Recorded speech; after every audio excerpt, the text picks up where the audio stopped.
Lochin Singh. He was actually going out after giving the lecture, so we spent a little more time than expected with him. So I hope you had a very fascinating, exciting and interesting lecture in the morning. I'll try. Maybe I am not that much, old and aged to actually, play with words and satisfy your, instincts and desires, aspirations. But still, I'll try to do some justice. And ये जितने भी बच्चे हैं मेरे ख्याल से ये English medium में सारे इंग्लिश मीडियम से हैं, मैक्सिमम हिंदी मीडियम से हैं। तो मैं कोशिश यही करूँगा थोड़ा हिंदी में भी बात करेंगे। टेक्निकल चीज़ें जो है वो तो इंग्लिश में होनी चाहिए। साइंस जितने भी वर्ल्ड में हो रही है, चाहे वो चाइना में ही हो, पर होती इंग्लिश में ही है। सो इंग्लिश तो थोड़ी बहुत सीखनी पड़ेगी अगर हमें साइंस में काम करना है। तो ऊर्जा, त्वरित झंझा, ये शब्द आप पढ़ते हो, हम पढ़ रहे थे। पर जब मैं 12th में गया तो मेरे को भी थोड़ा सा बहुत एक बड़ा सा शॉट लगा, बिकॉज मैंने उसके बाद हिंदी से इंग्लिश मीडियम में आया। इसी टाइम में हमारी डिस्टिंक्शन हुआ करती थी साइंस में। 11th में आए तो कुछ नीचे गिरी, सेकंड डिविजनर बन गए। पर 1 year of more practicing the language, तो फिर से हम डिस्टिंक्शन वाले लेवल में आए बाय 12। मैंने यहाँ पे कुछ फोटोज रखे सो दैट जो बच्चे, क्या यहाँ पे जो बच्चे हैं वो कुछ हाथ उठा के या कुछ अपना एक्सप्रेस करके बताएंगे कि फ्यूचर में वो करने क्या चाहते हैं। कोई बताएगा कौन साइंटिस्ट बनना चाहता है? हाथ खड़ा करेंगे। आप तो मेरा क्वेश्चन पूछ रहे हो।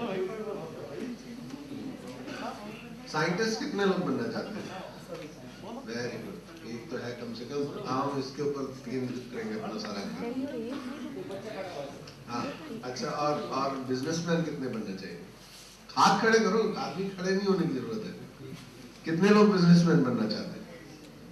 एक आदमी बिजनेसमैन बनना चाहता है। बाकी क्या बनना चाहते हैं? लेबर। लेबर तो सारे ही हैं, साइंटिस्ट भी होता है वो तो लेबर करते हैं, मैं भी लेबर करता हूँ यहाँ पे, ऐसा कुछ नहीं है। बट कोई तो आइडिया होना चाहिए क्या करना चाहते हो फ्यूचर में। हम यहाँ पे इंस्पायर कैंप करने आए हैं, तो उसका क्या मीनिंग है? क्या बनना चाहते हो? कुछ थोड़ा सा आइडिया, कोई 2-4 लोग। हाँ बच्चे, तुम क्या बनना चाहते हो? टीचर। Very good. ये सबसे नोबल प्रोफेशन माना जाता है, टू बिकम ए टीचर। और कोई? पुलिस में कौन जाना चाहता है? पुलिस में, उसके अंदर भी साइंस अगर पढ़ोगे तो एक पुलिस की बहुत इंपॉर्टेंट ब्रांच है, उसमें था फोरेंसिक्स। सो जैसे जैसे तुम साइंस करोगे, यहाँ पे तो हम साइंस करने आए हैं, साइंस से आपको उस डायरेक्शन में कैसे फायदा मिलेगा, that's what I am telling. तो you can do forensic sciences. Forensic sciences में जो बायोलॉजी है वो बहुत इंपॉर्टेंट रोल प्ले करती है, ठीक है। सो यहाँ पे जो थोड़ा मेरी लाइफ हिस्ट्री है, बिकॉज इंस्पायर कैंप है तो वी विल ऑलवेज लाइक कि सो यहाँ ये दिल्ली यूनिवर्सिटी है। मेरी सारी एजुकेशन जो 12th के बाद की थी वो दिल्ली यूनिवर्सिटी में हुई थी। So this is the place where currently, madam ने भी मेरे बताया कि ICPU में 31 दिसंबर 2015 को छोड़ दिया, and now I am at Delhi university. So before going to Delhi university, actually once I completed my schooling, so मेरे को और सबसे बड़ा इंटरेस्ट जैसे बच्चों को रहता है कि क्या करेंगे, तो हमारा भी इंटरेस्ट था कि हम मेडिकल करेंगे। सबसे पहला होता है ना, 12th में साइंस से पास किया तो क्या करेंगे? हम तो डॉक्टर बनेंगे। अगर उसने बायोलॉजी ली है तो डॉक्टर, और नहीं लिया तो इंजीनियर, ये तो श्योर है। उसके बाद जब कंपटीशन में जाते हैं तो उसमें लिस्ट निकल के आती है, आदमी हमेशा अपना नाम ऊपर से देखने की कोशिश करता है, पर होता कहीं नीचे से है, ठीक है। तो नीचे से कहीं नाम थे, हम वेटिंग लिस्ट में थे, चलो कोई बात नहीं, अब हम ये नहीं कर सकते तो कुछ इससे रिलेटेड करते हैं। तो उसमें एक और ब्रांच का नाम आता है ज़ूलॉजी या बॉटनी। बॉटनी में आदमी एग्रीकल्चरल साइंसेस में जाता है। ज़ूलॉजी में होता है तो उसका फेट जो होता है, लगता तो ऐसे है कि मैं बिल्कुल वही चीज़ें पढ़ रहा हूँ जो डॉक्टर पढ़ रहे हैं, पर होता नहीं है। ये उसकी मदर नॉलेज है, मदर ब्रांच है। ज़ूलॉजी जो है वो जिसने पढ़ी है वो बेसिकली काफ़ी सारी चीज़ें और जो मेडिकल की कर रहा है बल्कि उनसे भी ज़्यादा कर रहा है, बिकॉज जो zoological नॉलेज है, मीन्स द जंतु विज्ञान, एक तो उनकी फिजियोलॉजी जाननी है, उनकी एनाटॉमी जाननी है। वो तो एक आदमी है जो डॉक्टर पढ़ रहा है तो उसको अपने ह्यूमन फिजियोलॉजी जाननी है, ह्यूमन के डिजीजेस जाननी है। Here you will learn more about different type of disease, not only in man but also in other organisms. और जितने बैक्टीरिया है, वायरस है और जूनोटिक डिजीज है, मतलब जो लोअर फॉर्म ऑफ ऑर्गेनिजम्स होते हैं, उनसे क्या क्या डिजीजेस हो सकती हैं। So you learn many things, so it's a very very big and versatile subject. So thereafter, so I proceeded from, जब मेरा MSc हो गया, तो MSc करने के बाद क्या होता है, सबसे पहले आदमी सोचता है कि अब तो मेरे को कुछ सेटल होना है। तो at our time when we were 20 years back, ज़्यादा ऑप्शंस होते नहीं थे।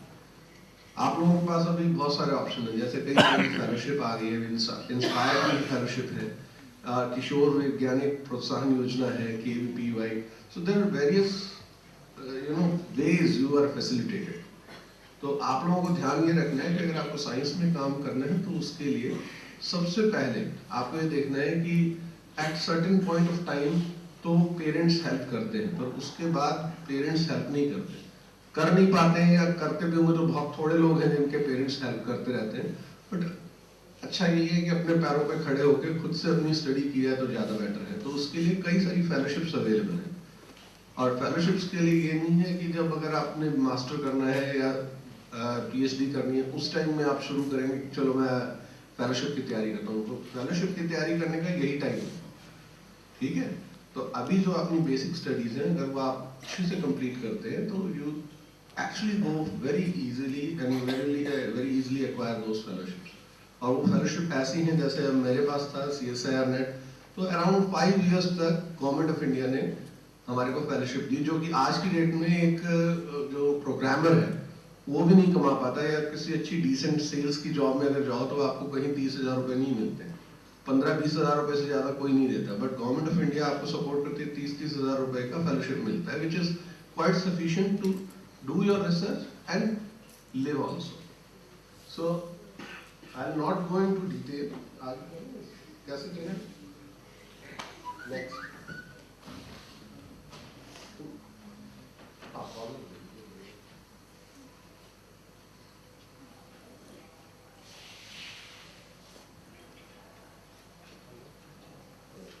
हेलो, हाँ, तो ये मैंने वैसे ही एक स्लाइड डाली थी आप लोगों को दिखाने के लिए कि जब हम ग्रो करते हैं तो हमारे पूरे लाइफ में एक सबसे इम्पोर्टेंट स्थान जो होता है वो होता है टीचर का।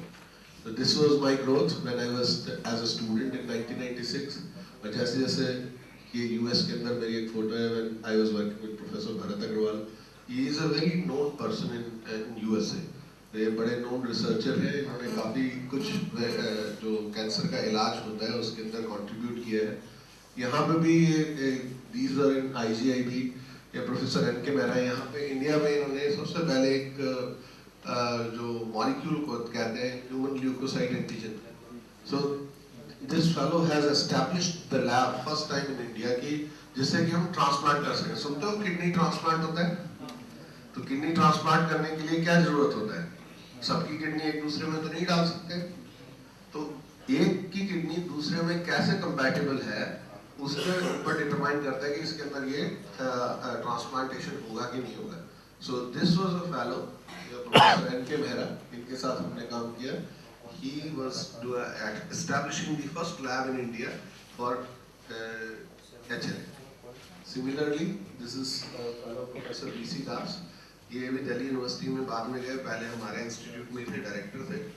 सो ये भी he is another very important person जिन्होंने हमारे कंट्री में ह्यूमन पैपिलोमा वायरस का लेबोरेटरी डेवलप की for the first time. So there were quite interesting people you come in contact, and उन लोगों से जब बात करते हो, उनके साथ काम करते हो, तो तुम्हारे को अपने आप ही automatically you learn lot many things. This is called environmental effect. तो बेटर यही है कि आप बच्चे भी जब भी अपना काम कोई भी किसी भी एरिया में जाना चाहते हैं तो ये नहीं है कि आपको सिर्फ ये देखना है कि मेरे को इस एरिया में काम करना है। यू हैव टू सी कि उस एरिया में बेस्ट काम कौन कर रहा है। अगर आप को सौभाग्य मिलता है कि आप उस आदमी को वो एक्सेप्ट कर लेता है आपको कि yes these are the kids और दीज आर द बॉय और गर्ल जो मेरे साथ काम करेगी, तो you have to be, that's the biggest opportunity. और उसके लिए कई बार कई साल तक लोग वेट भी करते हैं कि मैं इसके साथ काम करना चाहूँगा। सो उससे आपकी अपनी इंटेलेक्चुअल कैपेबिलिटी बढ़ती है। सोचा था कि हमेशा मेरा एक ये चीज़ तो पक्की रहती है कि मैं कभी भी जिस जगह पे जाऊँगा मैं टाइटल जरूर चेंज करूँगा। ठीक है, टाइटल हमेशा रिपीट नहीं होना चाहिए। कैंसर हर जगह कैंसर कैंसर मैं बोलता रहता हूँ, होगा यही सेम ही लेक्चर है जो जब सब जगह मैं देता हूँ, थोड़ा अलग हटके होता है। बट एक क्वेश्चन मैंने खुद से पूछा, क्या whether it is really fatal? Fatal क्या चीज है? किन लोगों को होता है? सारे कितने बच्चों को होता है? कोई बच्चों का कैंसर वाला है जिसके आसपास फैमिली में किसी बच्चे को कैंसर हुआ हो? सारे एक देखा। और बूढ़े लोगों को कितना? देखो कितना। ये तो this is a disease of aged people. So जैसे जैसे हम एज करते जाते हैं, तो this is one of the way by which people die. So heart attack भी होता है, this is another way to die, and having a cancer is also a way to die. But the thing is, agony और जो problems होती है उसको control किया जाए तो ज्यादा बेटर है। Person can survive more, and that is the thing. I think eating food is also fatal, as long as you are just eating one type and then it becomes, you know, malnutrition हो जाता है। तो fatality is nothing. It is our perception of mind that cancer is fatal. As long as we can provide a good environment to a person who is having cancer, और उसकी life अच्छी हो, उसके psychological parameters अच्छे हो, उसकी physiology अगर ठीक हो, तो ऐसा कोई प्रॉब्लम नहीं है कि हम उसको बार बार ये याद दिलाएं कि इस कैंसर से तो मौत हो जाती है। मौत तो कई चीजों से हो जाती है, रोड एक्सीडेंट पे चलने से भी हो जाती है। ठीक है। And one of the most important thing in cancer is prevention is better than cure. ये बाकी सारी डिजीज में भी लगता है और कैंसर में तो बहुत इंपॉर्टेंट लागू होता है। और प्रिवेंशन कोई ऐसा नहीं है कि we are actually starting from day one.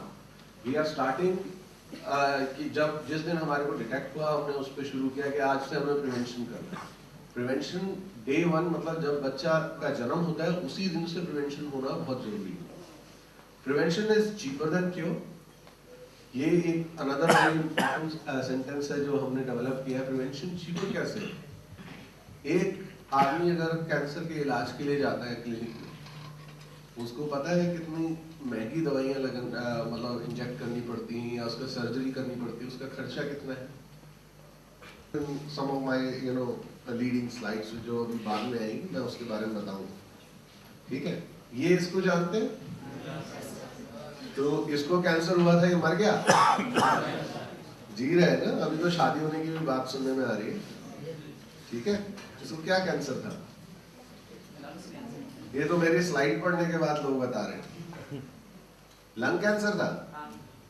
कैसे कह सकते हो? इस स्लाइड को पढ़ के या वैसे? कौन बोला था लंग? इसके पहले भी एक और वर्ड लिखा हुआ है, एक और वर्ड है germ cell tumour. Germ cells क्या होती है? Reproductive cells. तो वो कहां मिलती है? लंग्स में। रिप्रोडक्टिव सेल्स कहां मिलती है?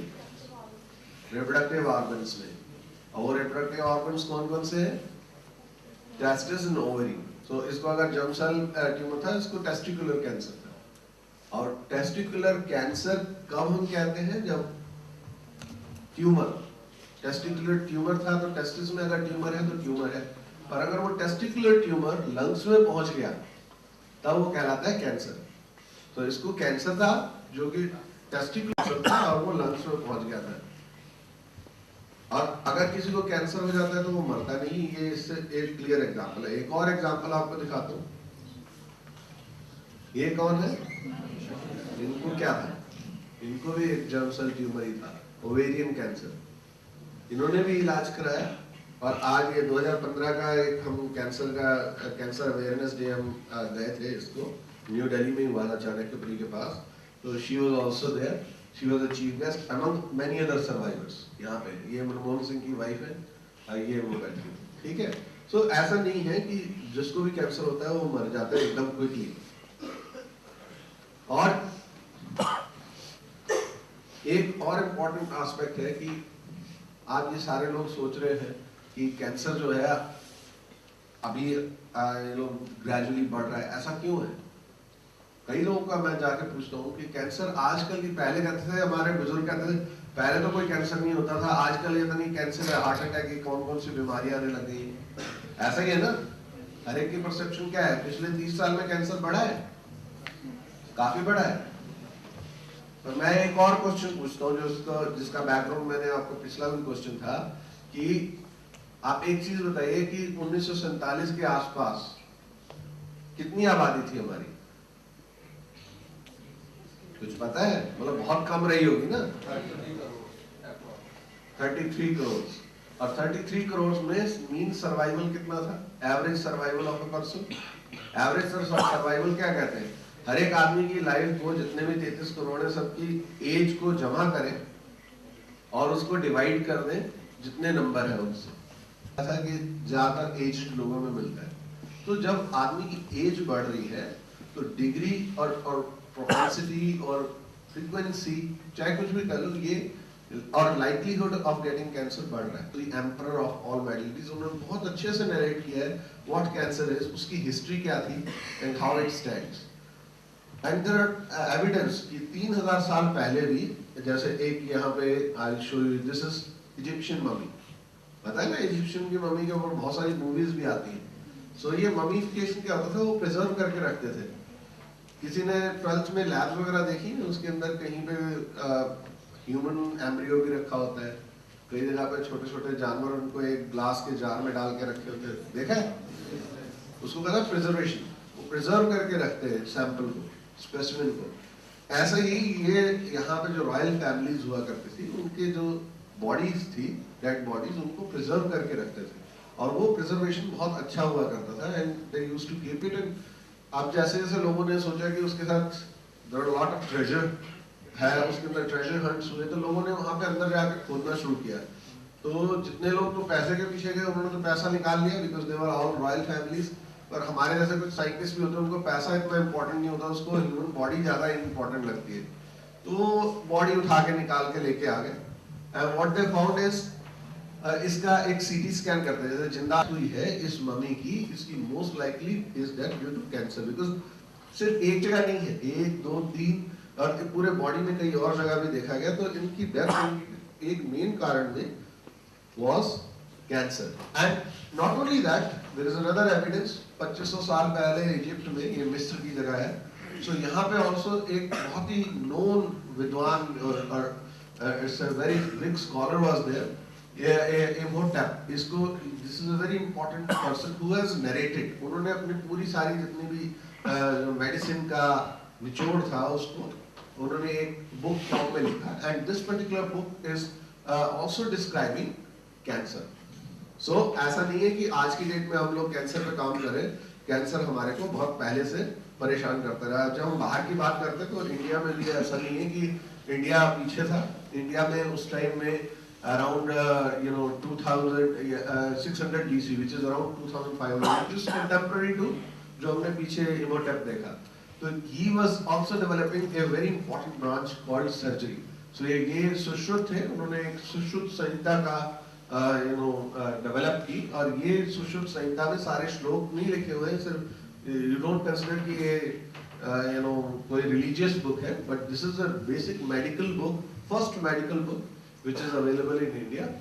And he was also known as father of surgery. उन्होंने नॉट ओनली लोगों का इलाज भी करते थे, उन्होंने कई सारे टूल्स भी डेवलप किए, जैसे अगर नाक का इलाज करना है उसको कैसे करना है, और अगर उसको मुंह का इलाज करना है वो कैसे करना है। और अगर किसी को एम्स जाने, all India institute of medical science जाने को मिलता है, तो डायरेक्टर ऑफिस के बाहर ही एक और गैलरी है, उस गैलरी में उन्होंने सारा जितने भी।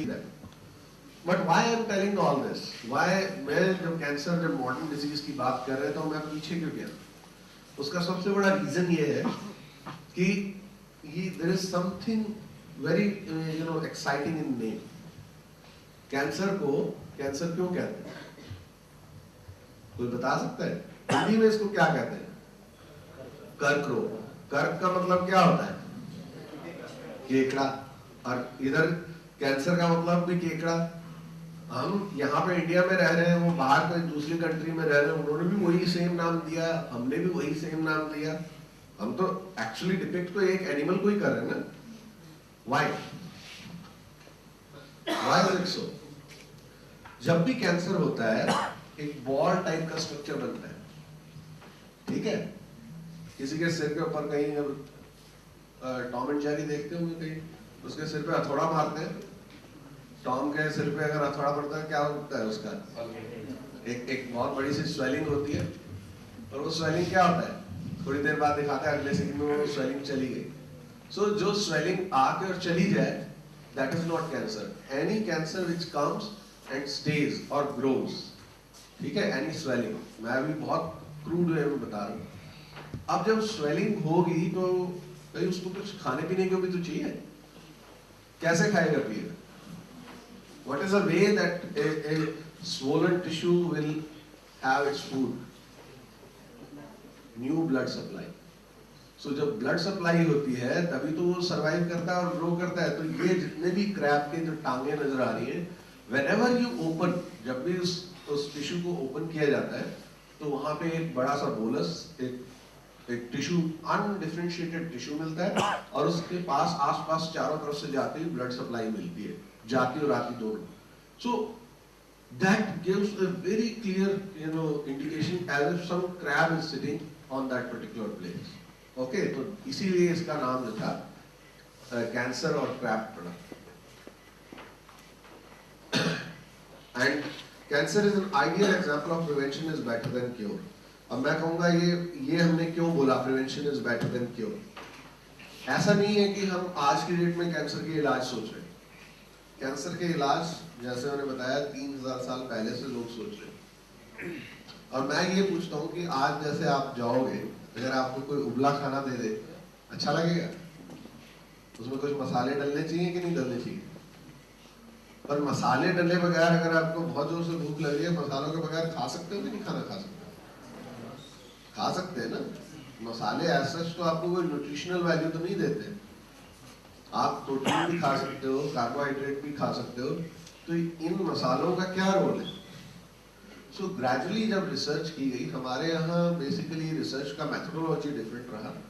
जो यूएस वेस्ट में जो आजकल रिसर्च होती है वो होती है केस कंट्रोल, मतलब एक आदमी को आप एक्सपेरिमेंटल आइटम खिलाइए, दूसरे को नॉर्मल आइटम खिलाइए, उसके बाद दोनों में देखिए कि डिफरेंस क्या होता है। इसका अगर इलाज में कुछ बेहतर हुआ, उसका डिजीज अगर इम्प्रूव हो गई, तो हम कहते हैं कि हाँ भाई ये जो केमिकल है काम कर रहा है। ऑन दी अदर हैंड हमारा जो एंशिएंट साइंस है उसके अंदर रिसर्च करने का स्टाइल कुछ अलग था। हम लोग सीधा एनिमल्स पे रिसर्च नहीं करते थे, हम डायरेक्ट ह्यूमन बीइंग पे ही काम करते थे। और ह्यूमन बीइंग्स पे काम करने का क्या तरीका होता था? आप सिक्वेंशियली एक से दूसरी चीज तीसरी चीज देके देखते थे, और अगर वो आदमी हेल्दी है तो दैट्स उसकी अगर हेल्थ इंप्रूव हो रही है तो ठीक है, नहीं तो दूसरा मसाला देते, जो आजकल भी चलता है। आप डॉक्टर के पास जाते हो, एक दवा से ठीक नहीं हो रहा, उसके बाद दूसरी दवा दो, फिर तीसरी दवा दो, फिर चौथी दवा दो, और कुछ एक टाइम आता है कि हाँ भाई अब ये थोड़ा सा ठीक हो गया, नहीं तो एक तो बंदा गया तो इसका मतलब है ये वाली दवा नहीं देनी भाई, इससे मर जाएगा। इसको होता है हिट एंड ट्रायल। तो हिट एंड ट्रायल में कई सारी चीजें जो इमर्ज हुई वो ये थी कि we have developed some spices. वो स्पाइसेस क्या थे? They were anti inflammatory molecules. Anti inflammatory क्या चीज, जो मैंने बताया था ना, सिर पे हथौड़ा पड़ता है, स्वेलिंग आ जाती है। अब उस स्वेलिंग को आप जल्दी से जल्दी भगाना चाहते हो, तो स्वेलिंग में क्या है? जब वुंड होता है ना, एक कहीं ना कहीं कुछ वुंड क्रिएट होता है, और उस वुंड को we have to remove, we have to get उसकी रिपेयर करनी होती है सिस्टम को। जब भी कोई चोट लगती है तो उसको वुंड रिपेयरिंग होती है। तो वुंड जब क्रिएट होता है तो क्या होता है? पहले तो हमारी ब्लड सप्लाई ब्रेक हो जाती है उस एरिया की, टिश्यूज ब्रेक हो जाते हैं, तो टिश्यू की रिपेयर करनी होती है, उसकी ब्लड सप्लाई की रिपेयर करनी होती है। और जब टिश्यू की रिपेयर करनी होती है तो उसके लिए एक स्पेशलाइज सेल्स को आना जरूरी है, जो डेड सेल्स हैं उसको खा सके। सो डेड सेल को खाने के लिए क्या है, हमारे बॉडी में अगर ब्लड के बारे में पढ़ाया तुम सबको, बेसोफिल्स, एसिनोफिल्स, मोनोसाइट्स, राइट? हर एक का अलग अलग फंक्शन है। तो जब हम मोनोसाइट्स की बात करते हैं या लिम्फोसाइट्स की बात करते हैं, बाकी सब चीजों को छोड़ दो, बट जो मोनोसाइट्स है they are nothing else but phagocytic cells. तो वो जो डेड सेल्स और डेब्रिस होती है सबसे पहले उसको जाके इंगल्फ करती है और क्लीन करती है, उस सिस्टम को क्लीन करती है। एंड देन उसके बाद एंडोथेलियल सेल्स यानी कि जो हमारी ब्लड सप्लाई है, जैसे ट्यूब होती है, ट्यूब कहीं से कट गई तो जो उसके कट एंड्स होते हैं वो आगे फर्दर डेवलप होना शुरू होता है। This is how repair happens. And most interestingly जो इन्फ्लेमेशन जिसको हम एक कलेक्टिवली नेम देते हैं इन्फ्लेमेशन, यानी वो एरिया हॉट हो जाता है क्योंकि वहाँ पे एनर्जी की ज्यादा डिमांड होती है, रेड हो जाता है बिकॉज ब्लड ज्यादा होता है, स्वेल कर जाता है बिकॉज वहाँ पे लॉट ऑफ बॉडी फ्लूइड इकट्ठा हो जाता है। तो ये सारे जो सिग्नेचर्स है, these are the same signatures which also happens in cancer.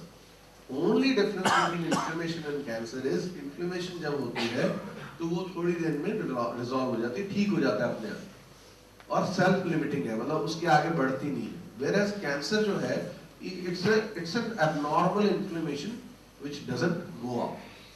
तो जब हम वापस जाते हैं स्पाइसेस के ऊपर, when we were our ancestors were studying inflammation, उसको ठीक करना है तो they have found not only inflammation and cancer, these are spices are very important antioxidants and anti-inflammatory molecule, मतलब ये उसको inflammation को कम करते हैं। तो अगर किसी को अगर जैसे जुकाम होता है या कहीं पे कट जाता है तो क्या होता है, ग्रैंड माँ का क्या फॉर्मूला है कि रात को हल्दी लगा देना इसको, ठीक है, या एक अगर जुकाम हुआ तो एक ग्लास दूध में थोड़ा सा हल्दी डाल के दे देना। हल्दी तो हम वैसे भी खा रहे हैं ना, मान लो कि मेडिसिन ही होती है और हमेशा से तभी जरूरत होती है जब हम पी रहे हैं, जब हमारे को कष्ट हुआ तो वो हुई थेराप्यूटिक, और जब हमारे को रोज मसाला डाल के और सब्जी खिलाई जा रही है उसका मतलब ये हुआ ये है प्रिवेंटिव। सो जैसे यहाँ पे मैंने इसमें लिखा हुआ है क्लोव्स है, क्लोव्स गरम मसाले में डलता है और गार्लिक होता है और एलो भी है इसके अंदर, फेनल है, जिंजर है, टर्मरिक है। So these are all antioxidants, they are Ayurvedic nature. Ayurveda में तो इसको हम थेरेपी के हिसाब से लेते हैं और जब हम उसको नॉर्मल किचन में यूज करते हैं वो प्रिवेंटिव होती है। So this is how we are also experiencing a preventive strategy against cancer. और आप लोग जान के ये हैरान हो गए कि जब वेस्ट वाले देखते हैं, वेस्ट में मसाला नहीं खाया जाता है खासतौर से अमेरिका में या यूरोप में, सो उसमें क्या डिफरेंस है, उन लोगों को एक स्पेसिफिक टाइप के कैंसर बहुत होते हैं जो कि वो कैंसर हमारे यहाँ नहीं होते बिकॉज हम वो मसाले खा रहे हैं। खासतौर से जैसे कोलन कैंसर है, कोलन कैंसर क्या है, जो बड़ी आंत जो होती है उसका कैंसर वहाँ यूएस में बहुत है जो कि हमारे यहाँ नहीं है। तो ज्यादातर ये लोग यही मान के चलते हैं कि बिकॉज हम लोग एंटी इन्फ्लेमेटरी एजेंट्स या स्पाइसेस खाते हैं इसकी वजह से हमारे को ये कैंसर नहीं होता।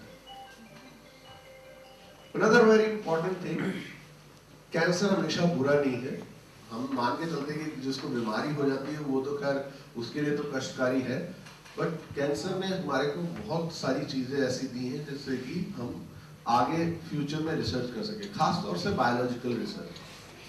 अब मान के चलिए कि मेरे को एक सेल के ऊपर कुछ स्टडी करना है पेट्री डिश में, तो मेरे को क्या करना होगा, मेरे को कहीं से सेल्स चाहिए, तो कैसे मैं सेल्स लूंगा, किसी के पास है कोई आंसर?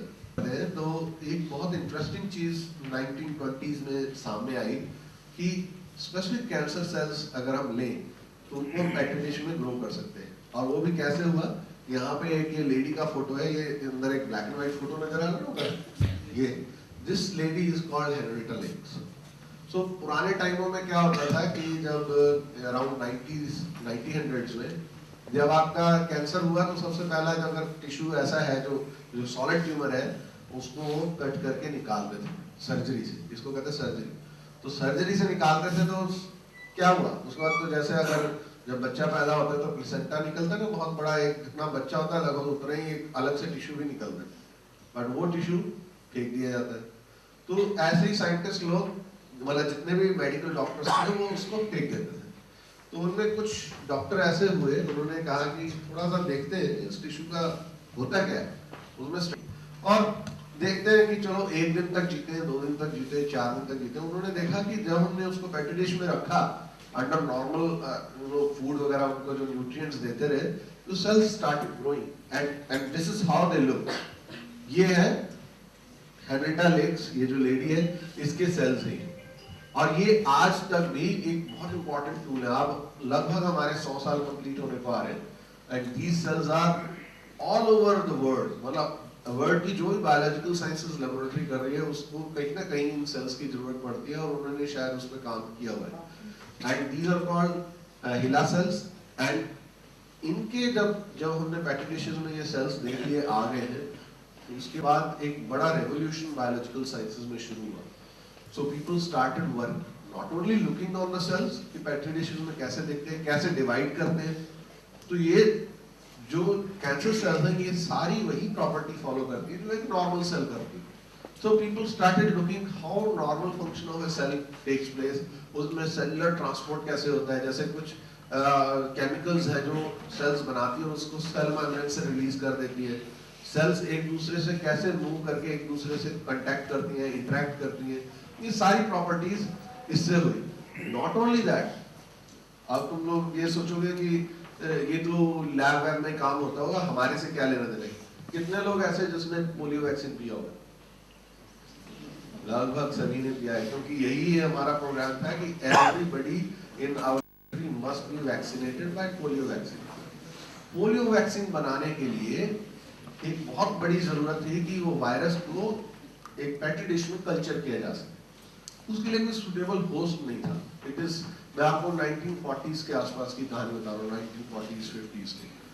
तो तब उस टाइम में जब लोगों ने इसको चिक एम्ब्रियो पे करने के लिए कोशिश किया, चिक एम्ब्रियो पे भी काम नहीं हुआ, तो अल्टीमेटली एक रेगुलर सोर्स चाहिए था जिस सेल्स के ऊपर ये वायरस को ग्रो किया जा सके।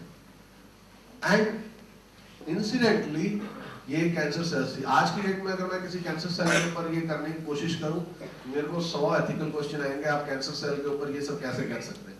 और उस टाइम क्योंकि एक नया फील्ड डेवलप हो रहा था, तो लोगों ने जो पोलियो वायरस था उसको इन पर्टिकुलर सेल्स के ऊपर ग्रो किया। तो majority of people who took first vaccination, आज का वैक्सीनेशन नहीं, आज के पोलियो वैक्सीन तो सब यूनिट वैक्सीन है। सब यूनिट मतलब उसके जो कोट का कवरिंग है जिससे इम्यून रिस्पॉन्स बनता है, सिर्फ वो कोट है। पहले लाइव एटीन्यूएटेड वायरस हुआ करते थे। लाइव एटीन्यूएटेड मतलब जो वायरस था उसको प्यूरिफाई किया, और प्यूरिफाई करने के बाद उसको हीट इनएक्टिवेट कर दो, मतलब उसको बॉयल कर दो या थोड़ा सा, जिससे कि उसकी जो इन्फेक्शन वाली जो कैपेसिटी है वो खत्म हो जाए। तो वो वायरसेस को इंजेक्ट करते थे जिससे कि इम्यून रिस्पॉन्स डेवलप होता था, और इसी से ही मेजॉरिटी ऑफ जो अर्ली इन्फेक्शंस थे उनको प्रिवेंट किया जा सका। तो पोलियो वैक्सीन में ये हिला सेल्स और कैंसर सेल्स जिसको हम आज कहते हैं उन्होंने बहुत साथ दिया। आजकल एक और नई टेक्नोलॉजी डेवलप हो रही है, stem cell research. Stem cells क्या होते हैं, कुछ आइडिया है? किसी ने पढ़ा होगा स्टेम सेल्स? कुछ पढ़ा है किसी ने?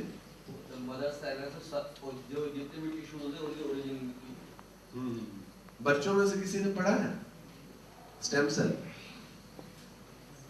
कोई नहीं जानता है। नोबेल प्राइज कुछ दिन पहले मिला था किसी को, ज़ीनोपस एग वाले को। किसी को पढ़ता है? कोई इंटरेस्ट है फिजियोलॉजी मेडिसिन में? बड़ा थोड़ा ध्यान रखना चाहिए, because this is very important. Stem cell क्या होते हैं? जब हम लोग जब इस धरती पे आए, कब आए? मैं आया या आप आए, मैं ह्यूमन रेस की बात नहीं करूं, मैं आपके इंडिविजुअल या मेरे इंडिविजुअल की बात करूं। तो हम धरती पे कब आए? जब mother cell and father cell fertilize, father cell fertilize mother cell. तो what will happen? I will be totally स्पेक्ट, मेरे पास अपना कोई टाइम ही नहीं रहेगा और मेरे को सारी विद्याएं आनी चाहिए। ठीक है? So this is what unicellular organisms do.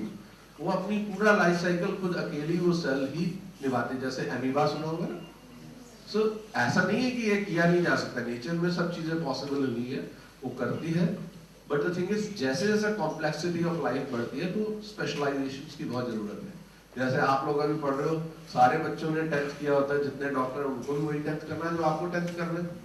सो ये सब तो बेसिक चीज हो गई। धीरे धीरे स्पेशलाइजेशन होता है तो आप वही एक चैप्टर में पूरा स्पेशलाइजेशन बन जाता है आगे चल। तो specialization is very important for a bigger and a complex society. Similarly specialization बहुत जरूरी है मल्टी सेलुलर ऑर्गेनिजम्स। अब स्पेशलाइजेशन करने से पहले तो डिवाइड करती है सेल्स, जाइगोट डिवाइड करता है, बहुत सारी सेल्स होती है। तो बहुत सारी सेल्स अगर ऐसे ही चलती रहती तो क्या होता? तो एक आदमी जो 1 साल का है बच्चा, वो तो इतना बड़ा एक फुटबॉल होता, और जो 10 साल का बच्चा वो ज्यादा बड़ी फुटबॉल होता है। भाई ऐसी तो सेल डिवाइड कर रही है, तो गोल में तो डिवाइड कर रहे हैं। 100 साल का बुजुर्ग होता है तो बुजुर्ग का मतलब थोड़ा मेरे से ऊंची बॉल होता है, तो ऐसी बॉल्स बनती ना, ऐसा नहीं है। We have very clear fingers. एक सर्टेन पॉइंट के बाद हमारा ग्रोथ रुक जाती है। हम एक साइज के सारे जो है एडल्टहुड जब ले लेते हैं 16-17 साल के बाद, कोई खास ग्रोथ नहीं होती है एक्सेप्ट बैली, ठीक है। तो वो एक ऐसी जगह है जहाँ पे ग्रोथ होती रहती है। तो ये ग्रोथ का होना एक पर्टिकुलर टाइम में और रुक जाना, ये क्या है? बहुत स्ट्रॉन्ग कंट्रोल्स है। जैसे जैसे मल्टी सेलुलरिटी आती जाती है, यानी कि हम मल्टीपल सेलुलर फंक्शंस करते हैं, हमारा स्पेशलाइजेशन होता है, डिफरेंशिएशन होता है सेल्स का, तो उस केस में क्या होता है कि हर एक सेल के अपने फंक्शन होते हैं और उस फंक्शन को कंट्रोल नेबर्स करते हैं। नेबरिंग सेल्स, यानी कि जो ऐसा तो है नहीं कि मेरे को बाहर से सारे सिग्नल मिल रहे हैं, ग्रो करना है, अगर आप मेरे को डब्बे में बंद करें करो, मेरे नहीं ग्रो होना है। तो इसका मतलब है कि एक्सटर्नल सिग्नल सिर्फ खाने पीने के लिए आ रहे हैं, but internal signals are always positive. So सारे कंट्रोल है, डिवाइड करने का भी कंट्रोल है और डिवीजन रोकने का भी कंट्रोल है।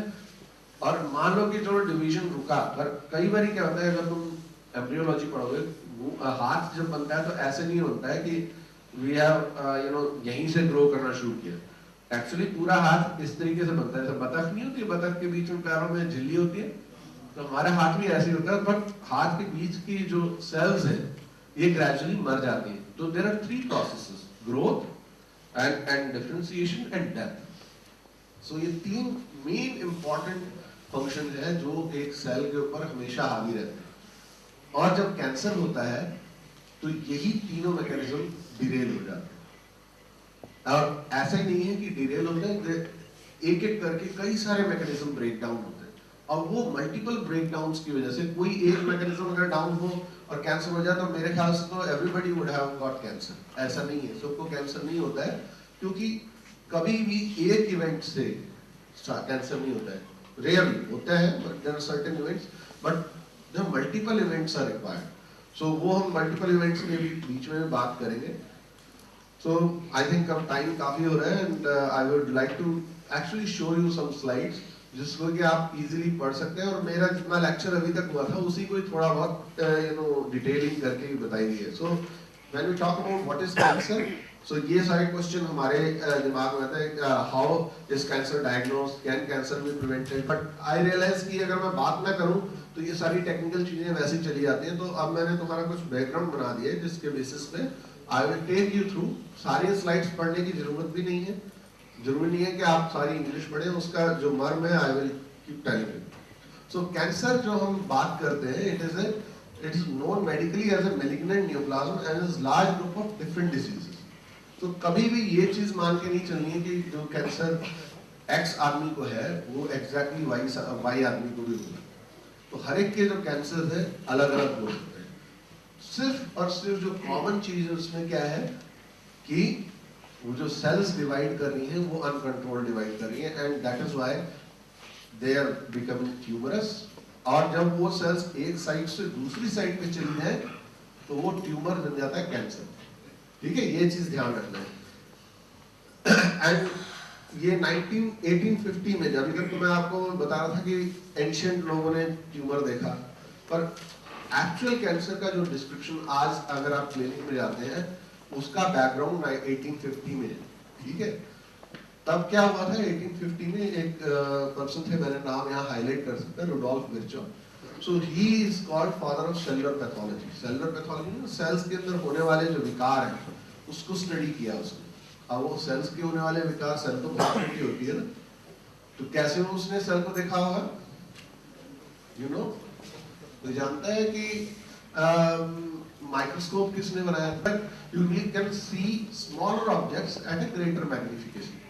So जब ये जो ल्यूवेनहॉक का जो टाइम था अराउंड 1830-40 उसके आसपास ही था, तो वहाँ पे यूरोप में एक ड्राइव चली, जैसे हमेशा होता है ना कि किसी ने यहाँ पे एक फैसिनेटिंग कार ली है तो उसके पीछे दूसरा बंदा भी कार लेता है। तो जितने रिच लोग हुआ करते थे वो क्या करते थे कि अपने घर में एक जैसे टेलीफोन लिया तो सबने टेलीफोन लेके अपने घर में रखा, चाहे काम का हो या ना हो। ऐसे वहाँ पे लोगों को एक क्रेज था that they should have a microscope. So among those, there are very few people who used to use it for some creative purpose. So Rudolf Virchow was basically वहाँ के यूरोपियन वैद कह लेंगे या उस टाइम का medical practitioner थे. So what he used to get was lot of diseases, different type of diseases. तो वो क्या करते थे, जब उनका सर्जरी करके या पस वगैरह निकाल लिया या कहीं से टिश्यू काटा तो वो अपना लेके उसको पैकेट डिश में रख लेते थे. And he used to see them. ये उनका एक रोज का एक इंटरेस्ट होता था. This was the interest. That's what I'm saying. बच्चे जितने भी हैं, ये मैटर नहीं करता है कि आपके पास क्या फैसिलिटी है, ये मैटर करता है कि आपके अंदर क्वेश्चनिंग पावर कितनी है. तो उनकी क्वेश्चनिंग पावर थी कि कैसे दिख रही है सेल्स बड़ी है